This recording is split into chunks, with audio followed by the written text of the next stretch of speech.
तुलसी माता को जल देते समय बोलनी चाहिए। ये 3 शब्द जिनसे सभी मनोकामनाएं पूरी होती हैं। हम आज के प्रवचन में जानेंगे कि तुलसी माता को जल देते वक्त कौन से शब्द बोलने चाहिए। किसी समय की बात है, भगवान विष्णु विश्राम कर रहे थे, तभी देवी लक्ष्मी वहां आई और भगवान विष्णु से तुलसी माता को जल देने के महत्व के बारे में पूछा।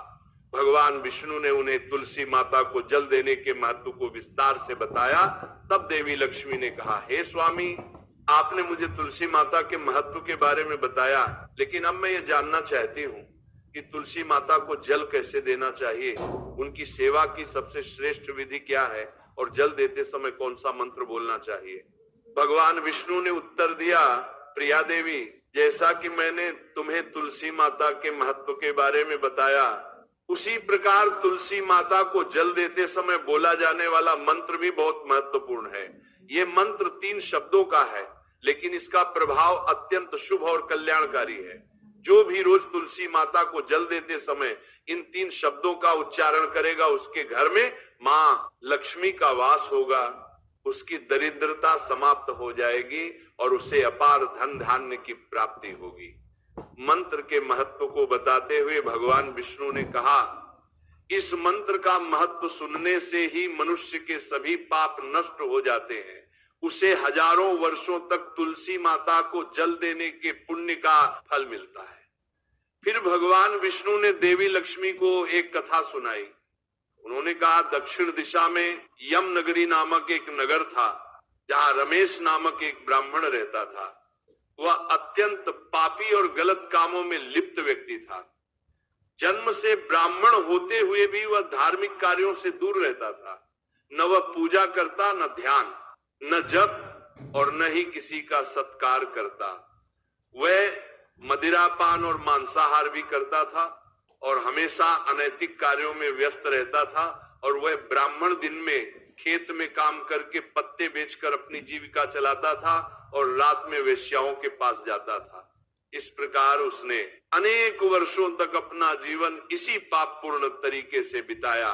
फिर एक दिन वह दुर्बुद्धि ब्राह्मण पत्ते इकट्ठा करने के लिए एक ऋषि की वाटिका में पहुंचा और पत्ते तोड़ने लगा। तभी एक काले सर्प ने, जो काल के रूप में वहां उपस्थित था, उसे काट लिया। उसी समय उसकी मृत्यु हो गई। उसकी मृत्यु के तुरंत बाद यमराज के दूत वहां प्रकट हुए और उसकी आत्मा को लेने के लिए आए। वे उसे यमलोक ले जाने लगे। मार्ग में वह ब्राह्मण यमदूतों के सामने रोने और विलाप करने लगा। उसने कहा, हे दूतों, मुझे कहां ले जा रहे हो? मुझे छोड़ दो, मेरे प्राण बचा लो।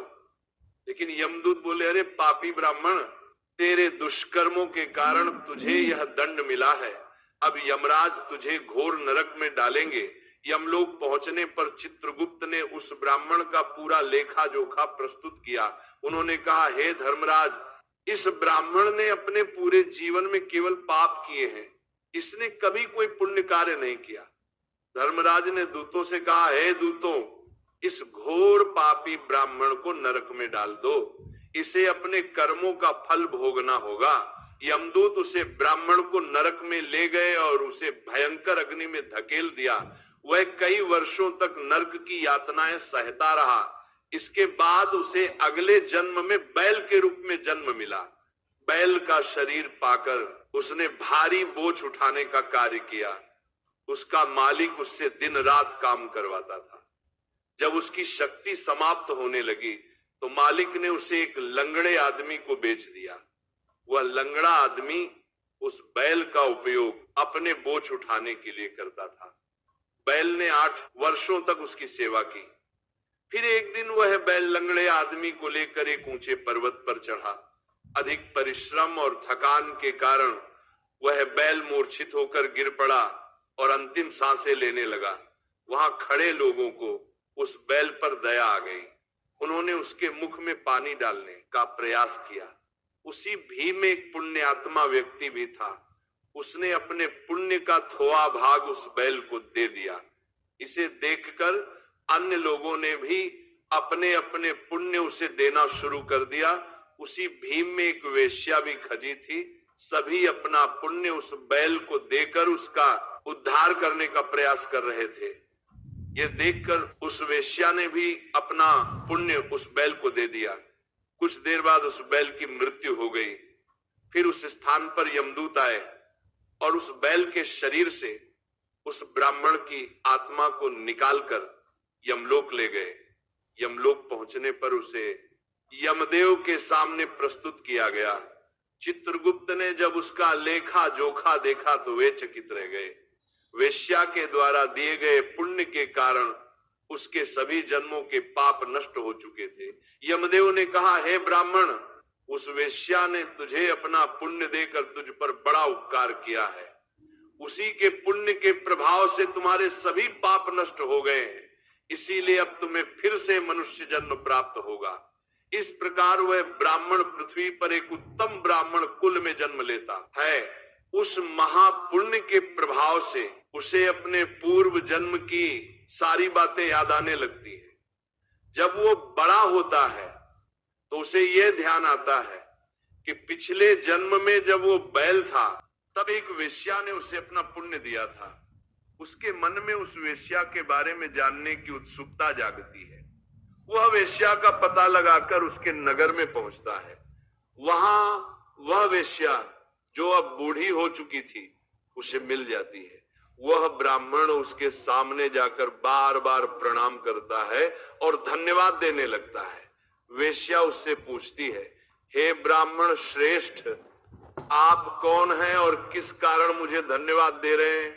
मैंने आपका कौन सा कार्य किया है जिसके लिए आप मुझे नमस्कार कर रहे हैं?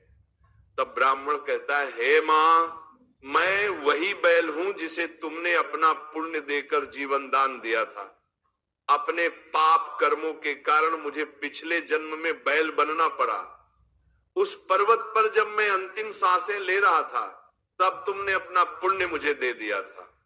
उसी पुण्य के प्रभाव से ही आज मुझे फिर से मनुष्य जन्म मिला है और अपने पूर्व जन्म की सारी बातें याद हैं। किंतु हे मां, मैं यहाँ ये जानने आया हूं कि तुमने मुझे कौन सा पुण्य दिया था जिससे मेरे सभी पाप नष्ट हो गए। मैं उस पुण्य के बारे में जानना चाहता हूं। तब वेश्या ने कहा, हे ब्राह्मण श्रेष्ठ, मैंने तो अपने जीवन में कोई पुण्य का कार्य नहीं किया है, पर मेरे घर में एक तोता है जो पिंजरे में रहकर हमेशा कुछ बोलता रहता है, जिसे सुनकर मेरा अंतःकरण पवित्र हो गया। वही मंत्र मैंने आपको पुण्य स्वरूप दान किया।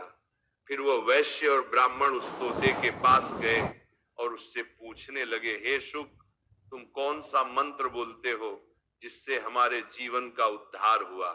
ये मंत्र तुम्हें किसने सिखाया और इसका क्या अर्थ है? तब उस तोते ने अपने पूर्व जन्म का वृतांत सुनाना शुरू किया। वह बोला, हे ब्राह्मण श्रेष्ठ, पिछले जन्म में मैं एक ब्राह्मण था। मुझे अपने ज्ञान का बहुत घमंड था। मैंने कभी गुरुजनों का सम्मान नहीं किया बल्कि उनका बार बार अपमान किया। अपने अहंकार के कारण मेरा स्वभाव क्रोधी और द्वेषपूर्ण हो गया। मैं सभी को तुच्छ समझने लगा और विद्वानों का भी अपमान करता था। कालांतर में मेरी मृत्यु हो गई और मुझे यमलोक ले जाया गया। पूज्य व्यक्तियों और गुरुजनों का अपमान करने के कारण मुझे तोते के कुल में जन्म लेना पड़ता। तोते के रूप में जन्म लेने के बाद छोटी अवस्था में ही मेरे माता पिता का साथ छूट गया। मैं अकेला पेड़ की डाल पर बैठकर रो रहा था। तभी कुछ मुनि उस मार्ग से जा रहे थे। उन्होंने मेरी दयनीय स्थिति देखी और मुझे अपने आश्रम ले आए। आश्रम में उन मुनियों ने मुझे एक सुंदर पिंजरे में रखा और मेरी देखभाल की। वे मुझे प्रतिदिन भोजन कराते और मुझसे स्नेह करते थे। उस आश्रम में वे मुनि, उनकी पत्नियां और बच्चे प्रतिदिन तुलसी के पौधे को जल अर्पित करते और एक मंत्र का जाप करते थे। उनके मुख से बार बार मंत्र सुनकर मैंने उसे याद कर लिया।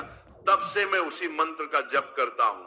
इस मंत्र के प्रभाव से मेरे जीवन में सकारात्मक बदलाव आने लगे। मुझे अपने कर्मों का पश्चाताप हुआ और मेरी मृत्यु भी टल गई। मेरी आयु 100 वर्ष हो गई और इतने वर्षों तक मैं जीवित रहा। एक दिन रात के समय एक चोर उस आश्रम में आया और मुझे वहां से चुरा लिया। बाद में इस वेश्या ने उस चोर से मुझे खरीद लिया। वेश्या के घर आने के बाद भी मैं वही मंत्र बोलता रहा। इस मंत्र को सुनकर इस वेश्या का अंतःकरण पवित्र हो गया। उसने अपना पुराना जीवन छोड़कर भगवान विष्णु की भक्ति करनी शुरू कर दी। हे ब्राह्मण देव, इसी मंत्र के प्रभाव से मेरे और उस वेश्या के सभी पाप नष्ट हो गए। यही मंत्र आपको भी पाप मुक्त कर चुका है। इस प्रकार तोते ने उस ब्राह्मण और वेश्या को पूरा वृतांत सुना दिया। यह सुनकर ब्राह्मण और वेश्या दोनों बहुत प्रसन्न हुए। उन्होंने तय किया कि अब वे प्रतिदिन तुलसी मां को जल अर्पित करेंगे और उस मंत्र का जप करेंगे। कुछ समय बाद उस ब्राह्मण, वेश्या और तोते ने मंत्र के प्रभाव से दिव्य विमान में बैठकर विष्णु लोक की यात्रा की। भगवान विष्णु ने देवी लक्ष्मी से कहा, हे देवी, देखा आपने, केवल तुलसी मां के मंत्र के प्रभाव से उस तोते, वेश्या और ब्राह्मण के सभी पाप नष्ट हो गए। इसीलिए हर व्यक्ति को प्रतिदिन तुलसी मां को जल अर्पित करते हुए इस मंत्र का जाप अवश्य करना चाहिए। वह मंत्र इस प्रकार है, ओम वृंदावनी स्वाहा, ओम वृंदावनी स्वाहा। जो स्त्री प्रतिदिन तुलसी मां के सामने इस मंत्र का उच्चारण करेगी वह सौभाग्यशाली बनेगी। जो पुरुष इसका जप करेगा उसे अक्षय धन की प्राप्ति होगी। जिस घर में प्रतिदिन तुलसी मां की पूजा होगी वहां लक्ष्मी जी का सदा वास रहेगा। तुलसी मां का यह मंत्र फलदायी और सिद्धियों को प्रदान करने वाला है। स्त्रियों को स्नान के बाद बाल बांधकर मांग में सिंदूर लगाकर तुलसी मां को जल चढ़ाना चाहिए। साथ ही तुलसी मां की परिक्रमा करनी चाहिए। शाम के समय तुलसी मां के पास दीपक जलाने से घर में सुख समृद्धि आती है। भगवान विष्णु की पूजा तुलसी मां के बिना अधूरी है। तुलसी का एक पत्ता चढ़ाने से भगवान को उतनी प्रसन्नता मिलती है जितनी हजारों अमृत के घड़ों से नहलाने पर भी नहीं मिलती। जो भी व्यक्ति तुलसी मां का सम्मान करेगा और उनके इस मंत्र का जप करेगा उसे न केवल इस लोक में बल्कि परलोक में भी शुभ फल प्राप्त होगा।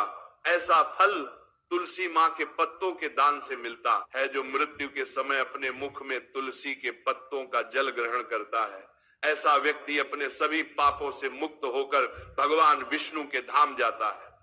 भगवान विष्णु कहते हैं, पूर्णिमा, अमावस्या, द्वादशी और सूर्य संक्रांति के दिन मध्याह्न काल, रात्रि और शौच के समय तेल लगाकर बिना स्नान किए अथवा बिना हाथ पैर धोए रात्रि के वस्त्र पहनकर तुलसी के पत्ते तोड़ना महापाप होता है। श्राद्ध, व्रत, दान, प्रतिष्ठा और देव पूजा के लिए तोड़े गए तुलसी के पत्ते 3 रात तक पवित्र रहते हैं। तुलसी के पत्तों को बिना नष्ट किए उसके अग्रभाग को तोड़ना चाहिए। तुलसी की मंजरी जो सभी फूलों से श्रेष्ठ मानी जाती है, तुलसी के पत्ते 3 रात तक पवित्र रहते हैं। उसे तोड़ते समय पत्तियों का होना आवश्यक है। पौधे को बिना हिलाए केवल अग्रभाग को तोड़ना चाहिए ताकि पूजा का फल और बल। तुलसी के पत्तों को कभी नाखून से नहीं तोड़ना चाहिए क्योंकि इससे पाप लगता है। रात्रि के समय तुलसी के पौधे को छूना या उसके पत्ते तोड़ना अशुभ माना जाता है क्योंकि रात्रि में वह निद्रा अवस्था में होती है। गुरुवार को तुलसी के पौधे में थोड़ा कच्चा दूध अर्पित करें और इस दौरान ओम नमो भगवते वासुदेवाय नमः मंत्र का जप करें। तुलसी के पौधे के पास शालिग्राम रखें और तिल चढ़ाएं। शालिग्राम पर तुलसी के पत्ते रखकर चंदन का तिलक करें। अगर कोई महिला मासिक धर्म में है तो तुलसी की पूजा से बचें क्योंकि इस समय तुलसी को छूना पाप होता है जिससे महिला की दुर्गति हो सकती है। इस प्रकार भगवान विष्णु ने देवी लक्ष्मी को तुलसी के जल देने के मंत्र का महत्व बताया। और आप भी हर रोज ऐसे ही हमारे प्रवचन सुनने के लिए चैनल को सब्सक्राइब करें। बोलो राधे राधे।